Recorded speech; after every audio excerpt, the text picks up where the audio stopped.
আসসালামু আলাইকুম প্রিয় দর্শক, অন্য মঞ্চের আলাপচারিতায় আপনাদের সকলকে আমন্ত্রণ জানাচ্ছি। একটা টেবিল, দুটো চেয়ার, আর মাঝখানে গোটা বিশ্বের ভবিষ্যৎ। একদিকে আমেরিকার সুপার পাওয়ার ইগো, আর অন্যদিকে ইরানের টিকে থাকার লড়াই। ওমানের রাজধানী মাস্কাটে আজ যা হচ্ছে সেটা কোনো সাধারণ মিটিং নয়। সমুদ্রের বুকে আমেরিকার যুদ্ধজাহাজ যখন সাইরেন বাজাচ্ছে, ঠিক তখনই দরজার ওপাশে চলছে এমন একটা দরাদরি যা ঠিক করবে মধ্যপ্রাচ্য আগামীকাল সকালে সূর্যের আলো দেখবে নাকি আগুনের শিখা। দেখুন, জিওপলিটিক্সে একটা কথা আছে, when diplomacy fails war begins. অর্থাৎ যেখানে কূটনীতি শেষ হয় সেখান থেকেই যুদ্ধ শুরু হয়। কিন্তু আজ ওমানে যা হচ্ছে তা এক অদ্ভুত প্যারাডক্স। একদিকে চলছে কূটনীতির চরম নাটক, আর অন্যদিকে চলছে যুদ্ধের চূড়ান্ত প্রস্তুতি। ডোনাল্ড ট্রাম্পের প্রশাসন এবং ইরানের সুপ্রিম লিডারের প্রতিনিধিরা আজ মুখোমুখি, জায়গাটা ওমান। আজকের প্রথম বড় ব্রেকিং, ওমানের মাস্কাটে ইরান ও আমেরিকার হাই প্রোফাইল মিটিং।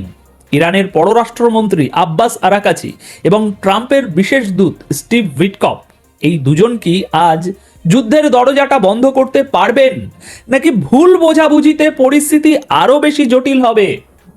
দ্বিতীয় খবর, আমেরিকার সেন্ট্রাল কমান্ড হঠাৎ করে আজ কেন তাদের এয়ারক্রাফট ক্যারিয়ারের একটা টাইম ল্যাপস ভিডিও রিলিজ করলো? এই ভিডিওর প্রতিটি ফ্রেমে ইরানের জন্য কি বার্তা বহন করছে? এটা কি শুধুই শো অফ, নাকি যুদ্ধের ফাইনাল ওয়ার্নিং? তৃতীয় এবং গেম চেঞ্জিং ফ্যাক্টর, ইরান কি একা? একদমই না। রাশিয়া, চীন এবং তুরস্ক, এই তিন শক্তিধর দেশ আজ সরাসরি আমেরিকার চোখের দিকে তাকিয়ে কথা বলেছে। পুতিন, শি জিনপিং এবং এরদোয়ান কে কি চাল চেলেছেন বৈঠকের আগে, এবং কেন তারা হঠাৎ করে ইরানের ঢাল হয়ে দাঁড়ালেন? এই সব কিছুর উত্তর দেব আজকের এই ভিডিওতে। আসুন একদম গোড়া থেকে শুরু করি। আজকের প্রথম ফোকাস ওমানের সেই মিটিং। প্রিয় দর্শক, ইরানের পররাষ্ট্রমন্ত্রী আব্বাস আরাকাচি আজ যখন ওমানের মাটিতে পা রাখলেন, তখন তার কাঁধে শুধু একটা ব্রিফকেস ছিল না, ছিল গোটা মধ্যপ্রাচ্যের 8 কোটি ইরানির ভাগ্য। উল্টো দিকে আছেন ডোনাল্ড ট্রাম্পের middle east envoy Steve Witkoff. Trump মানেই আনপ্রেডিক্টেবল, তিনি সকালে যা বলেন বিকালে তার উল্টো হয়ে যায়। কিন্তু একটা জিনিস ট্রাম্প খুব ভালো করে বোঝেন, সেটা হলো ডিল। ট্রাম্প নিজেকে ডিল মেকার বলেন। এখন প্রশ্ন হলো, এই মিটিংটা আসলে কি?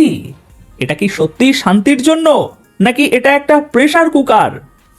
দেখুন, পলিটিক্সে একটা টার্ম আছে, জোরপূর্বক কূটনীতি। আমেরিকা এখন ঠিক সেটাই করছে। তারা বলছে, আমাদের শর্ত মেনে নাও, নইলে আমাদের মিলিটারি অপশন তৈরি আছে। কিন্তু ইরান হলো সেই পুরনো দাবারু যে সহজে চাল দেয় না। ইরানি স্টেট এজেন্সি বলছে আরাকাচি সেখানে গেছেন নিউক্লিয়ার নেগোসিয়েশন বা পরমাণু আলোচনার নতুন রাউন্ড শুরু করতে। কিন্তু বিশ্বাস করুন, আলোচনাটা শুধু নিউক্লিয়ার ডিল নিয়ে নয়, আলোচনাটা হলো সার্ভাইভাল বা টিকে থাকা নিয়ে। সমস্যাটা কোথায় জানেন? সমস্যাটা হলো ট্রাস্ট ডিফিকাল্ট বা আস্থার অভাব। 2015 সালে ওবামা আমলে যে ডিল হয়েছিল, ট্রাম্প এসেই সেটা ছিঁড়ে ফেলেছিলেন। আজ সেই ট্রাম্পের লোকেরাই আবার ডিল করতে চাইছে। ইরান কি তাদের বিশ্বাস করবে? এখানেই আসল খেলা। ইরান জানে আমেরিকার সাথে ডিল করা মানে সাপ নিয়ে খেলা করা। কিন্তু এই মুহূর্তে ইরানের অর্থনীতি ধুঁকছে, তাই তাদেরও একটা রাস্তা দরকার। ওমানের এই মিটিং থেকে আজ দুটো জিনিস বের হতে পারে। এক, কোনো একটা মধ্যপন্থা যা সাময়িকভাবে যুদ্ধ ঠেকাবে। দুই, আলোচনা ব্যর্থ হওয়া, যার সোজা মানে হলো সংঘাতের দরজা আরো চওড়া হওয়া। এবং মনে রাখবেন, যখন এই আলোচনা চলছে তখন কিন্তু টেবিলের নিচ দিক দিয়ে একে অপরকে লাথি মারার কাজটাও বন্ধ নেই। আমেরিকা হুমকি দিচ্ছে, ইরান পাল্টা চোখ রাঙাচ্ছে। এটাকে আমি বলি ডিপ্লোম্যাটিক চিকেন গেম। দেখি কে আগে ভয়ে সরে দাঁড়ায়। এবার আসি দ্বিতীয় খবরে, যা দেখে বিশেষজ্ঞদের কপালে চিন্তার ভাঁজ পড়েছে। কথায় আছে, এ পিকচার ইজ ওয়ার্থ 1000 ওয়ার্ডস। কিন্তু একটা ভিডিও, সেটা হয়তো 1000টা মিসাইলের সমান কথা বলে। আমেরিকার সেন্ট্রাল কমান্ড, যাদের কাজই হলো মধ্যপ্রাচ্যকে আমেরিকার নিয়ন্ত্রণে রাখা, তারা হুট করে তাদের অফিসিয়াল হ্যান্ডেল থেকে আজ একটা ভিডিও রিলিজ করলো। ভিডিওটা কিসের? ইউএসএস আব্রাহাম লিঙ্কনের, যা নিয়ে এতদিন ধরে আমরা জল্পনা করছি। এটা সাধারণ কোনো জাহাজ নয়, এটা একটা ভাসমান শহর, একটি ভাসমান বিমান ঘাঁটি। ভিডিওটি টাইম ল্যাপস মোডে তৈরি, অর্থাৎ খুব দ্রুত গতিতে দেখানো হচ্ছে যে এই এয়ারক্রাফট ক্যারিয়ারটি কিভাবে অপারেশন চালাচ্ছে, কিভাবে যুদ্ধ বিমানগুলো টেক অফ এবং ল্যান্ড করছে। এখন আপনি বলতেই পারেন, এতে আর বিশেষ কি ভাই, আমেরিকা তো সারাদিনই এসব করতে থাকে আর দেখায়। না বস, ভুল করবেন না। এখানেই আপনাদের বুঝতে হবে টাইম ল্যাপসের সাইকোলজি। এই ভিডিওর স্পিড, এটাই আসল মেসেজ। সেন্টকম বোঝাচ্ছে সময় খুব দ্রুত চলে যাচ্ছে, টাইম ইজ রানিং আউট। ভিডিওতে পরিষ্কার দেখানো হয়েছে যে এই ক্যারিয়ারটি বর্তমানে ইরানের স্ট্রাইক রেঞ্জের ভিতরেই অপারেট করছে। সেন্টকম ক্যাপশনে লিখছে, আমরা সবসময় তৈরি, আমরা মিশন শেষ করি এবং বিজয়ী হয়ে ফিরি। এই লাইনটা কিন্তু ওয়াশিংটনের সাধারণ জনগণের জন্য লেখা হয়নি, এই লাইনটা লেখা হয়েছে সরাসরি তেহরানের জন্য। এই বৈঠকের মধ্যে এটা একটা ডাইরেক্ট থ্রেট। যখন ওমানে আরাকাচি আর হুইট কাপ কফি খাচ্ছেন, তখন তাদের মোবাইলে হয়তো এই ভিডিওটার নোটিফিকেশন বাজছে। আমেরিকা বোঝাতে চাইছে আলোচনা ভেস্তে গেলে আমাদের প্ল্যান বি রেডি আছে। এখানে আমার বিশ্লেষণ হলো, এই ভিডিওটি আসলে যুদ্ধের প্রস্তুতি যতটা না, তার চেয়ে বেশি হলো সাইকোলজিক্যাল ওয়ারফেয়ার বা স্নায়ু যুদ্ধ। আমেরিকা টেবিলে বসার আগে প্রতিপক্ষের মনোবল ভেঙে দিতে চাইছে। কিন্তু সাবধান, অতিরিক্ত পেশি শক্তি দেখাতে গিয়ে অনেক সময় পরিস্থিতি হিতে বিপরীত হয়, হাতের বাইরে চলে যায়। সেন্টকমের এই ভিডিও কি সেই আগুনেই ঘি ঢালছে? এখন আসি এই ভিডিওর সব থেকে ইন্টারেস্টিং পার্টে। আমেরিকার এই হুমকির মুখে ইরান কি একা? একদমই না। আর এটাই হলো সেই ফ্যাক্টর যা ওয়াশিংটনকে রাতে ঘুমোতে দিচ্ছে না ঠিকঠাক করে। তিনটে নাম মনে রাখুন, রাশিয়া, চীন এবং তুরস্ক।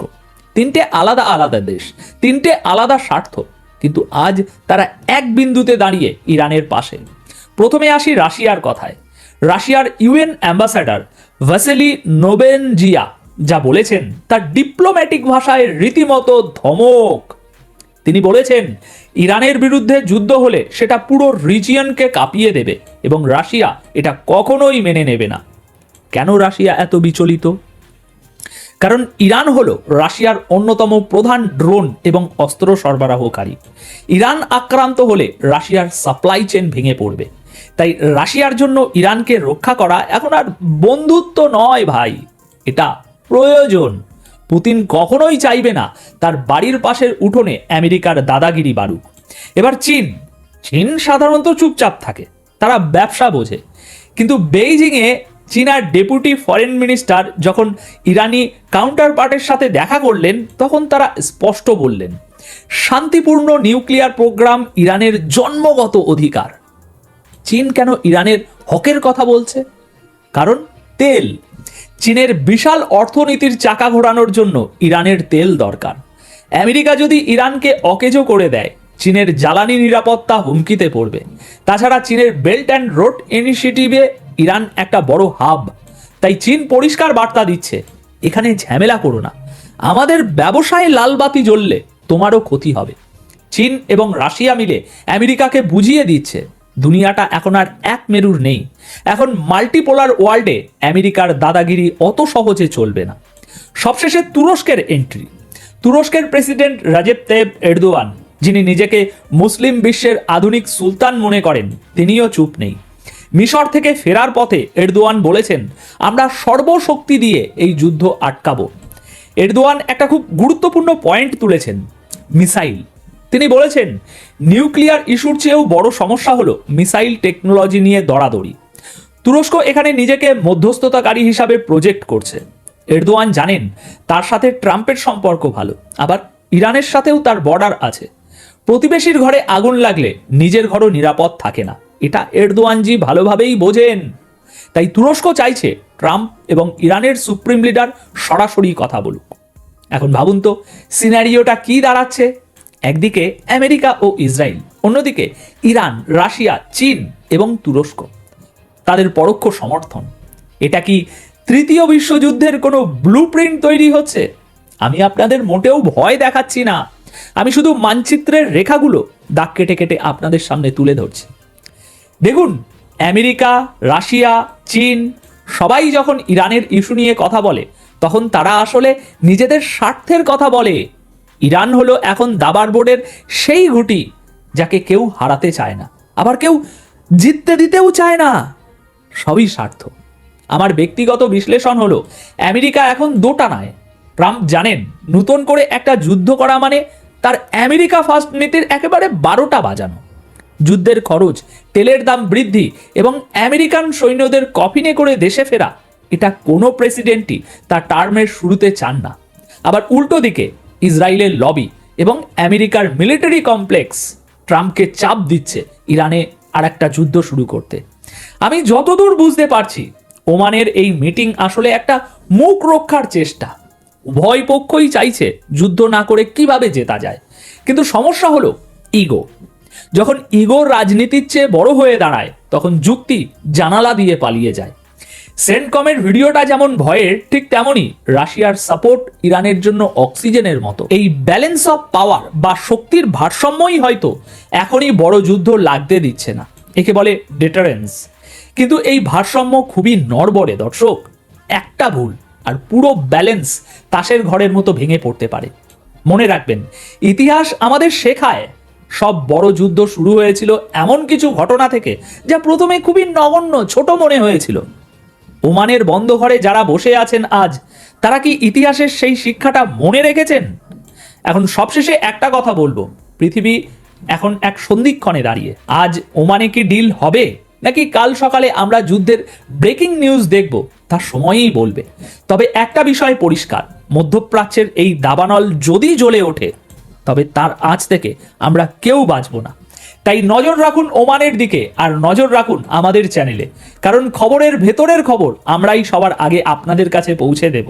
এবার আপনাদের কাছে আমার একটা প্রশ্ন, আপনারা কি মনে করেন ডোনাল্ড ট্রাম্প কি পারবেন তার ডিল মেকিং দক্ষতা দিয়ে যুদ্ধটা আটকাতে? নিচে কমেন্ট করে আপনাদের মতামত অবশ্যই জানান। আর ভিডিওটি যদি আপনাদের ভাবিয়ে থাকে তবে একটি লাইক দিন এবং আপনার বন্ধুদের সাথে শেয়ার করুন, কারণ সচেতনতাই আধুনিক সময়ের সবচেয়ে বড় হাতিয়ার। দেখা হবে পরের ভিডিওতে আরও কোনো বিশ্লেষণ নিয়ে। ততক্ষণ পর্যন্ত ভালো থাকুন, নিজের খেয়াল রাখুন। ধন্যবাদ আপনাদের সকলকে।